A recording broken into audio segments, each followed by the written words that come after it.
मुअज़्ज़ज़ नाज़रीन ज़िंदगी टेलीविज़न, खुदावंद यीशु मसीह के जलाली और अफजल तरीन नाम में खाकसार नवीद मलिक एक बार फिर आपकी खिदमत में आदाब बजा लाता है। यकीनन ये बड़े शर्फ और आज़ाज़ का सबब है कि उसने मेरी और आपकी ज़िंदगी में आज फिर बड़े खूबसूरत लम्हात बख्श दिए हैं कि हम मिलकर इस जिंदगी बख्श कलाम की बातों को बाहम मिलकर सीख सकें।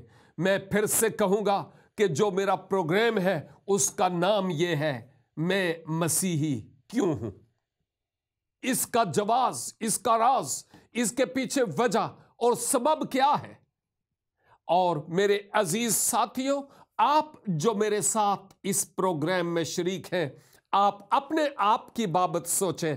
खा आप किसी ही दीन और किसी ही मजहब के पैरोकार क्यों नहीं, सोचें कि आप जो कुछ हैं वो क्यों हैं। मैंने आपको इससे पहले वाले प्रोग्राम में यह बताया था कि किस तरह से मैं मसीही लोगों के अफ़ाल व करदार और तर्ज हयात से अट्रैक्ट हुआ कि मसीह को जान पाऊं। नंबर 2, किस तरह मेरी जिंदगी में, यानी मेरे खानदान में, मेरी वालदा मोहतरमा की जिंदगी में एक बहुत बड़ा मौजज़ा हुआ जिस सबब से मैं और मसीहा की तरफ खींचा चला आया। और फिर मैं आपको यह भी बता रहा था कि उस मौजज़े के बाद वो तीसरा नुक्ता क्या था जिसने मुझे मसीहा की तरफ और ज्यादा माइल किया। और याद है वो तीसरा नुक्ता क्या था? किसी खुदा के बंदा ने मुझसे ये पूछा कि जिंदगी का तो कोई भरोसा नहीं है ना, कुल्लु नफ्सुन ज़ाइक़ातुल मौत। और अगर आज तुम्हारी जिंदगी का आखिरी दिन हो तो बाद इज़ मर्ग जाओगे तो कहां जाओगे? याद है गुजरे प्रोग्राम में मैंने आपसे भी कहा था कि जो सवाल बरसों पहले मुझसे पूछा गया, अगर वही सवाल आज आपसे पूछा जाए, वैसे तो खुदा आपको तवील उम्र अनायत फरमाए, लेकिन जिंदगी का तो कोई भरोसा नहीं है। यह बेवफा साथी है, किसी भी वक्त ये हमारा साथ छोड़ सकता है। इसलिए अगर आज आपकी जिंदगी में ये एक आखिरी लम्हा आ ही जाए तो फिर उसके बाद आप कहां होंगे? कुर्बे इलाही में, यानी फिरदौसे बरी में, या नारे जहन्नम में? इन दो मकामात में से आपका मकाम कौन सा होगा? सोचिएगा। अगर आप किसी भी मजहब के पैरोकार हैं और उस मजहब में आपके लिए गारंटी, श्योरिटी और मुस्तकबिल के लिए उम्मीद है और वाकई उसके सबूत हैं तो ठीक है।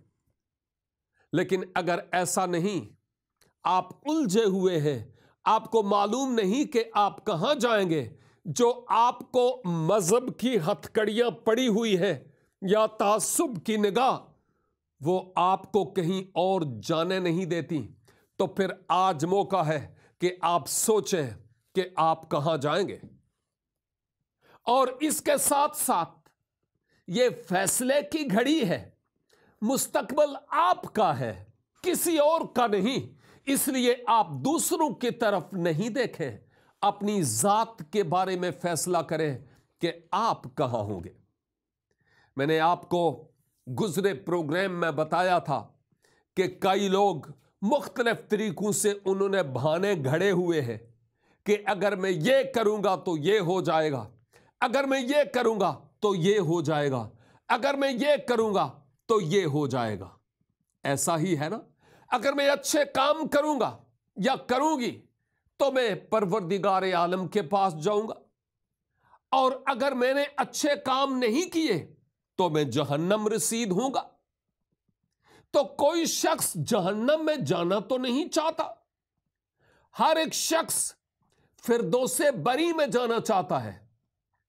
तो फिर कौन सा ऐसा तरीका है, कौन सी ऐसी राह है जिस पर चलने से हम दरे फिरदौस में दाखिल हो सकते हैं। इहदिनस सिरातल मुस्तकीमा तो हम पढ़ते ही हैं, लेकिन जब राह रब्बे जलील, वो जो मुस्तकीम राह है, सिराते मुस्तकीम, जब वो दिखाता है, पता नहीं उस राह पर क्यों नहीं चलते। ना मालूम क्या रीजन है कि कौन सी चीज हमें रोकती है कि हम उस सिराते मुस्तकीम पर ना चल पाए। यही वो बातें हैं जो मैं आपके साथ शेयर करना चाहता हूं, क्योंकि ये आपके और आपके घराने के आने वाली नस्लों के मुस्तकबिल के लिए ये बातें बड़ी बेशकीमत है। इसलिए गौर से सुनिएगा। केवल इसके कि मैं वो जो असल सवाल है कि मैं मसीही क्यों हूं, और नंबर 2, मैं मर जाऊं तो मरने के बाद कहां जाऊंगा, केवल इसके कि इस सवाल की तरफ आऊं, मैंने फिरदौस और जहन्नम का जिक्र किया है। और याद रखिए, परवरदिगार आलम ने जहन्नम नहीं बनाई थी, उसने सिर्फ और सिर्फ फिरदौस बनाया, जहां पर वो इस इंसान के साथ जो इस खाक से बनाया गया है, उसके साथ वो हम रफाकत होना चाहता था। मैं हजरत आदम अलैहिस्सलाम और बीबी हवा अलैहिस्सलात की बात कर रहा हूं। वो जन्नत अर्जी तौरात शरीफ के मुताबिक बागे अदन में, जो बागे अदन प्रेजेंट इराक में था, और आज भी कुछ निशानात मिलते हैं। और यह भी कहता चलूं आपकी मालूमात के लिए कि प्रेजेंट इराक वो सरजमीन है जहां सबसे पहले इंसान का कदम टिका। मौजूदा इराक वो मकाम है जहां सबसे पहला गुनाह हुआ, और मौजूदा इराक वो मकाम है जहां सबसे पहला खून हुआ, और मौजूदा इराक वो मकाम है जहां सबसे पहली कब्र पाई जाती है। साथ ही साथ मैं ये भी आपको बताता चलूं कि यही वो मुल्क है जहां पर वो जन्नत अर्जी यानी बागे अदम था, और परवरदिगार आलम ने इंसान को जमीन की खाक से बनाकर इस बागे अदन में रखा। जब इंसान इस बागे अदन में था, कोई मौत नहीं थी, कोई गुनाह नहीं था, कोई ब्लड प्रेशर नहीं था, कोई अर्थराइटिस पेन्स नहीं थे, सरतान, जजाम, कोढ़, लेप्रोसी और कैंसर नहीं था, कमर की दर्द नहीं थी, मौत नहीं थी। ये तमाम अमराज जो राइजुल वक्त में इस वक्त मौजूद हैं, इनका नामो निशान नहीं था। इसलिए कि खुदा ने एक कामिल दुनिया बनाई और कामिल इंसान बनाया। लेकिन होता क्या है, हमारा एक कदीम से दुश्मन चला आ रहा है, जिसको जाते इलाही ने आसमान से उसके पैरोकारों समेत इस जमीन पर, इस धरती पर फेंक दिया, जिसको हम लुसीफर या अबलीस कहते हैं। जब उसने देखा कि मुझसे तो परवरदिगार आलम की कट्टी हो गई, उसके बाद उसने रब के और इंसान के बीच में खला पैदा करने, नफरत और कदूरत पैदा करने की कोशिश की। और रब्बे जुलजलाल ने जिस काम के करने से हजरत आदम और हवा को मना किया था, अबलीसे लई ने उनके दिल में शक पैदा करके उनको गुनाह का मुर्तकिब कर दिया। और आप जानते हैं कि गुनाह गुनाह ही होता है और गुनाह नापाकी है। खुदा गुनाह को पसंद नहीं करता, जिस सबब से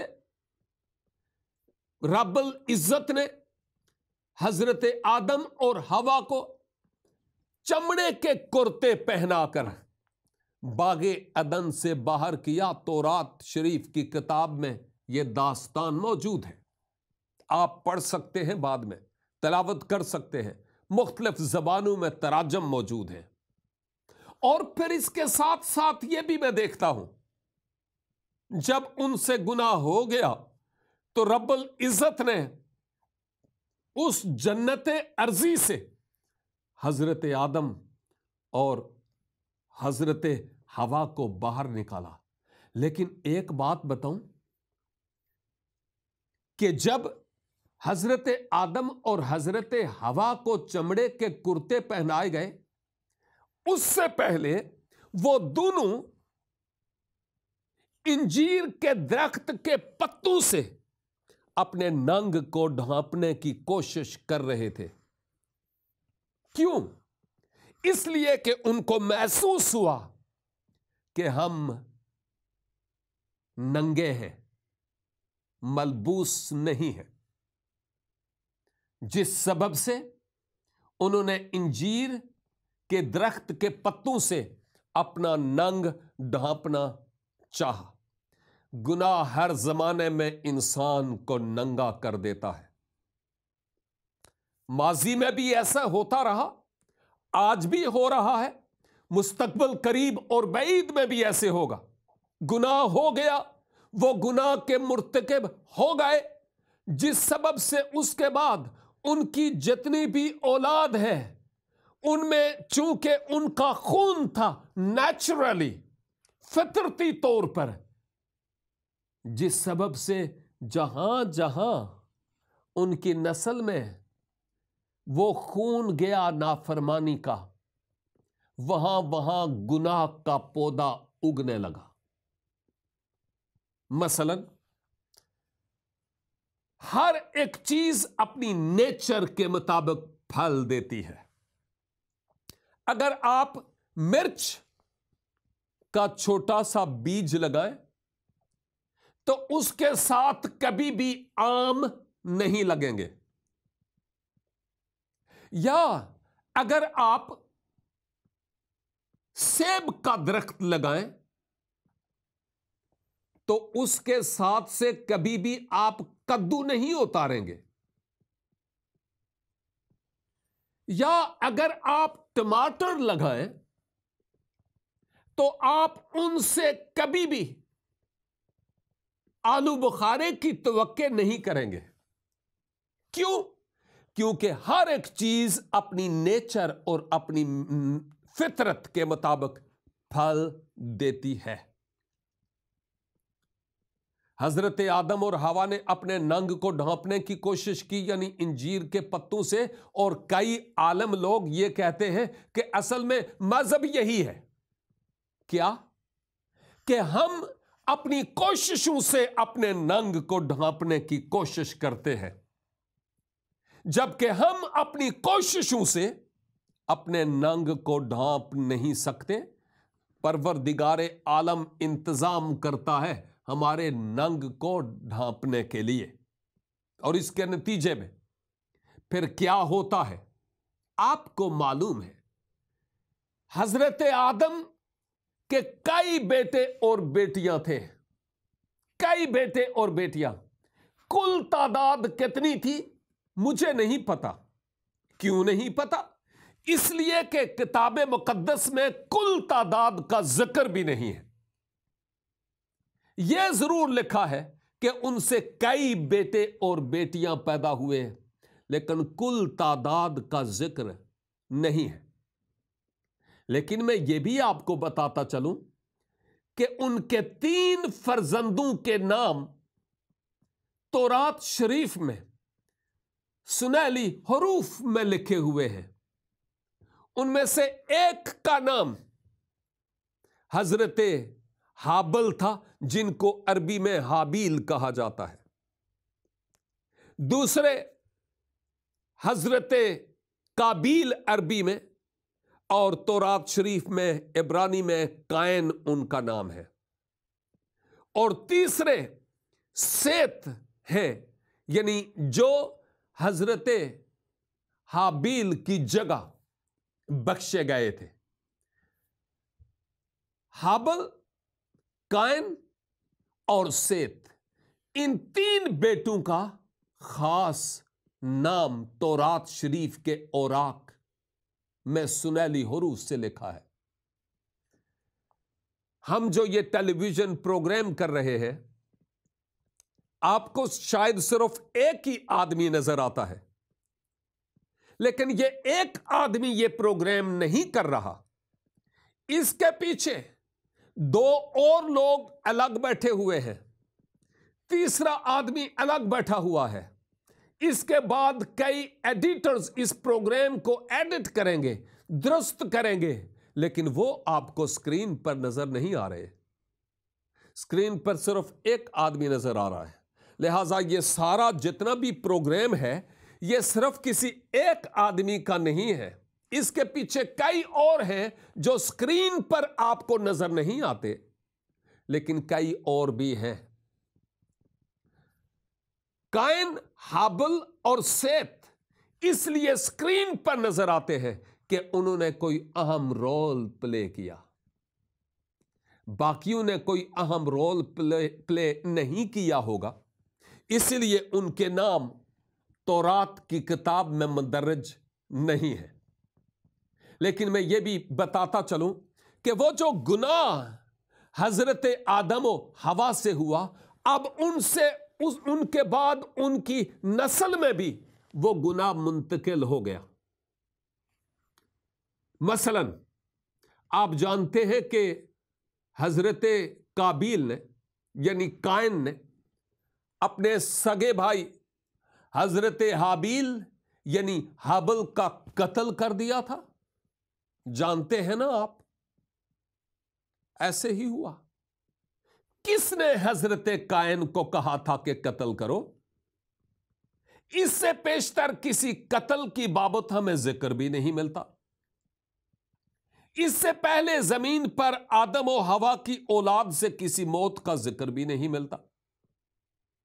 यह वो पहला इंसिडेंट है जहां इस जमीन पर खून होता है। देखते हैं, कायन ने अपने सगे भाई को जेलसी और हसद के मारे कत्ल कर दिया। गोया गुनाह मौत पैदा करता है। गुनाह के सबब से नेचर में, फितरत में जो कायन और हाबल को मिला था, उसने गुल खिलाए और कायन ने अपने भाई हाबल का, यानी काबील ने हाबील का खून कर दिया, उसी गुनाह के सबब से जो नेचर में मिला था। अब हजरते जो हाबील थे वो तो कत्ल हो गए, लेकिन उनकी जगह रब्बुल इज्जत ने एक और फर्जंद बख्शा जिसका नाम सेत है। सेत। और फिर हाबील की जगह या हाबल की जगह फिर सेत की नस्ल चली। एक तरफ कायन की नस्ल चली, एक तरफ सेत की नस्ल चली। सिलसिला बढ़ता चला गया। वक्त के साथ साथ मैं इन बातों पर रोशनी डालता चला जाऊंगा, लेकिन मैं आपको यह बात बताना चाहता हूं कि एक वक्त ऐसा आया कि जब उनसे और ज्यादा काबील से भी, और यानी कायन से और सेत से भी औलाद पैदा हुई। और ज्यादा एक अगले दौर में हम जब जाते हैं तो वहां हम बुजुर्ग हजरत नूह अलैहिस्सलाम का जिक्र देखते हैं। उस वक्त गुनाह इतना बढ़ गया कि रब्बुल इज्जत ने अपने बंदा हजरत नूह अलैहिस्सलाम से यह कहा, नूह तू एक कश्ती बना। और कहने का मतलब ये, और मुख्तसर वक्त में बात करते हुए ये कहूंगा कि उनके कहने का मतलब ये था, कश्ती बना, जिन जिन को तू इस कश्ती में लाएगा वो बच जाएंगे, और जो जो कश्ती में नहीं आए वो मर जाएंगे।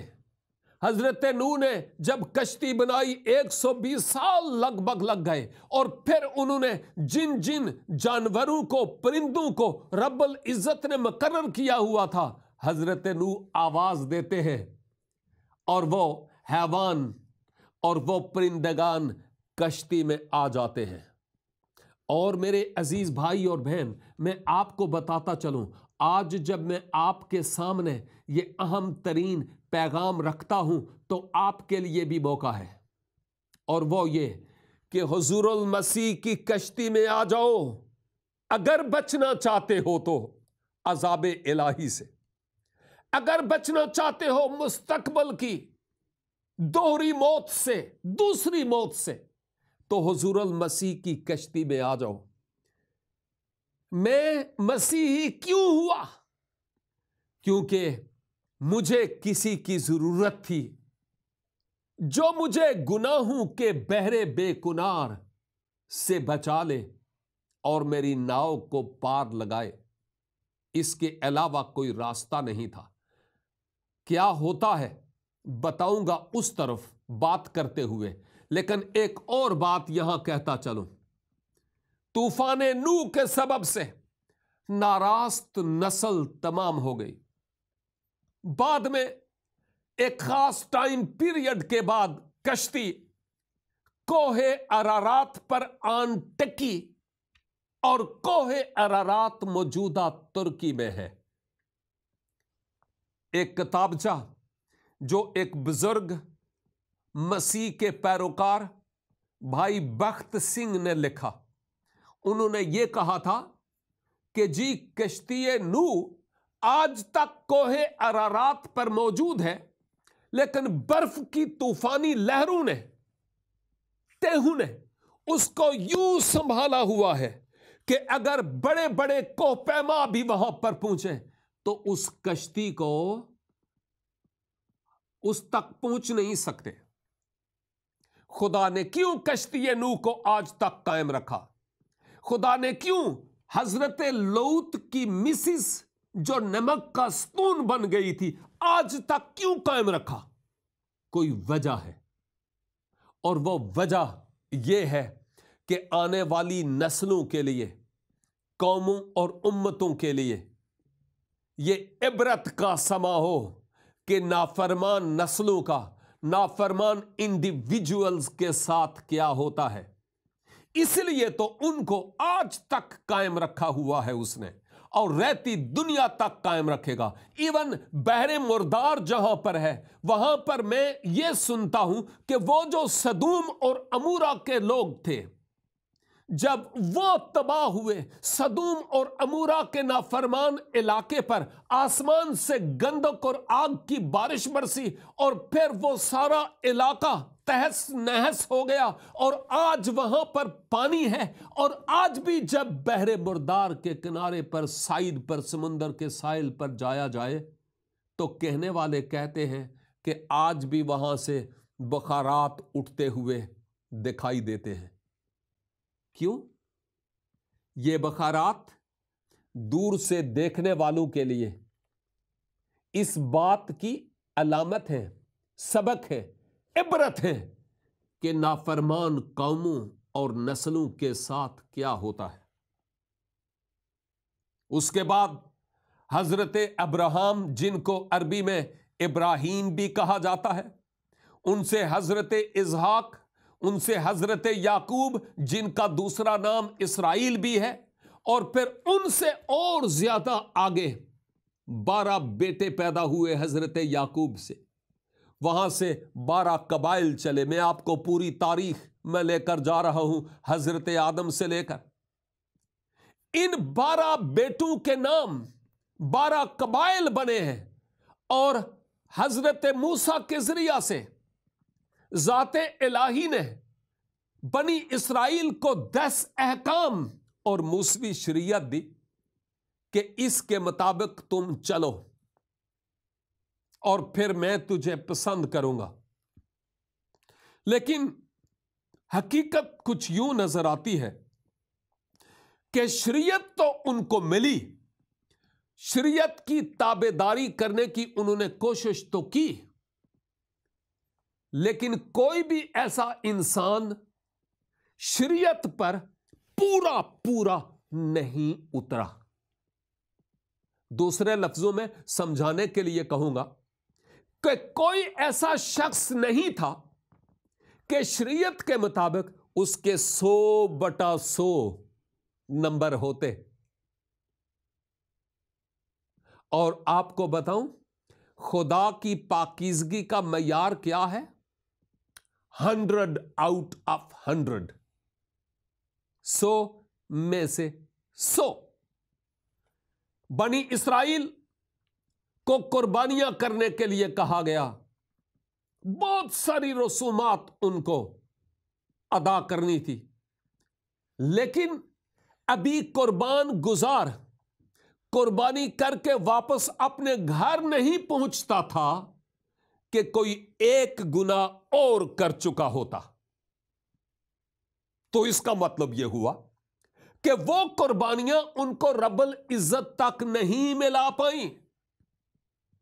हजरत दाऊद फरमाते हैं, तू कुर्बानियां नू नहीं चाहता, नहीं ते तैनू देंदा, तू चढ़ावे थू या रब्बा कदी नहीं खुश होंदा। क्या मतलब है? इसका मतलब यह है कि अगर मैं कुर्बानियां करता रहूं, अच्छे से अच्छे बैल ज़बा करता रहूं हर साल, लेकिन मेरा दिल बदनीयती से, बदबुरियों से जबान, दिल, दिमाग स्याह हुआ है, मेरी नेचर और मेरी फितरत में गुनाह है, फतूर है, मैं आपके बाबत बुरा सोचता हूं, आपको खत्म करने की कोशिश करता हूं, लेकिन उधर से जानवर ज़बा करता हूं, यह कुर्बानियां मेरे किस काम की है भला? हजरत दाऊद यही तो कहते हैं कि तू कुर्बानियां नू नहीं चाहता, यानी ए खुदा तू कुर्बानियों से खुश नहीं होता, नहीं तो पता नहीं कितनी मैं तुझे देता, ना ही तू नजरो नियाज को पसंद करता है। मैं इस बात को जारी रखूंगा, लेकिन अगले प्रोग्राम में, इसलिए आप खुद भी इस प्रोग्राम को गौर से सुनिए। किसी प्रोग्राम की कोई एक कड़ी भी रह गई तो आप सही तौर पर समझ नहीं पाएंगे। इसलिए कंटिन्यूली आप हमारी वेबसाइट पर भी इन प्रोग्राम्स को देखते रहें ताकि एहसन तरीका से आप समझ सकें। लिहाजा देखते रहिए और सुनते रहिए प्रोग्राम मैं मसीही क्यों हूं, सिर्फ जिंदगी टेलीविजन पर।